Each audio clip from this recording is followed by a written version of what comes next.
Vladimir Vladimirovich Putin lahir 7 Oktober tahun 1952. Adalah seorang politikus Rusia. Ia adalah presiden Rusia saat ini. Putin menjadi presiden dengan masa jabatan terlama kedua di Eropa. Setelah Alexander Lukashenko, presiden Belarus, Putin telah menjadi presiden Rusia sejak 7 Mei tahun 2012. Putin sebelumnya menjadi Perdana Menteri dari 1999 sampai 2000, Presiden dari 2000 sampai 2008, dan kembali menjadi Perdana Menteri dari 2008 sampai 2012.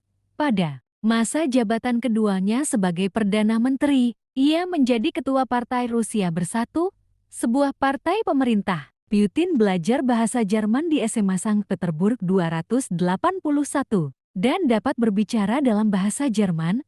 Putin belajar hukum di Universitas Negeri Sankt Petersburg pada 1970 dan lulus pada ke-1975.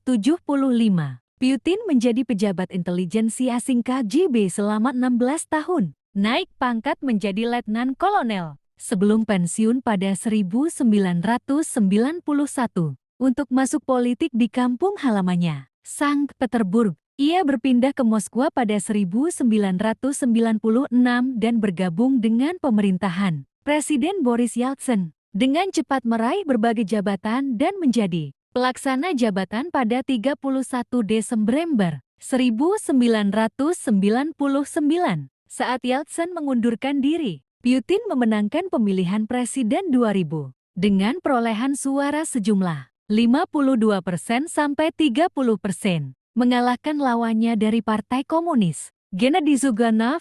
Ia terpilih kembali menjadi presiden pada 2004 dengan perolehan suara sejumlah 72%. Karena secara konstitusional memandatkan batas-batas masa jabatan, Putin tidak maju untuk masa jabatan presiden berturut-turut. Pada ke-2008 pemilihan presiden 2008 dimenangkan oleh Dmitry Medvedev yang melantik Putin menjadi Perdana Menteri, menilai sebuah periode yang disebut Tan Demokrasi pada September tahun 2011.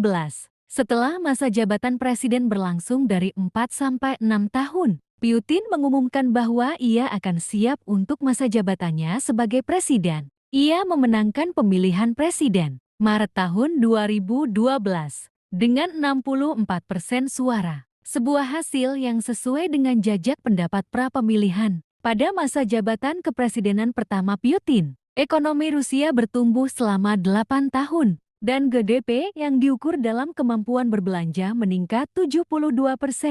Pertumbuhan tersebut merupakan sebuah hasil dari bom komoditas 2.000 yen, peningkatan harga-harga minyak, dan dikeluarkannya kebijakan ekonomi dan fiskal. Ekonomi mulai mengalami kesulitan dengan kedatangan krisis ekonomi dunia 2008 sampai 2009 yang menurunkan harga-harga minyak, oil prices, sanksi-sanksi negara-negara barat yang diberikan pada permulaan 2014 setelah aneksasi Crimea oleh Rusia dan intervensi militer di Ukraina Timur dengan GDP turun 3,7% pada ke-2015.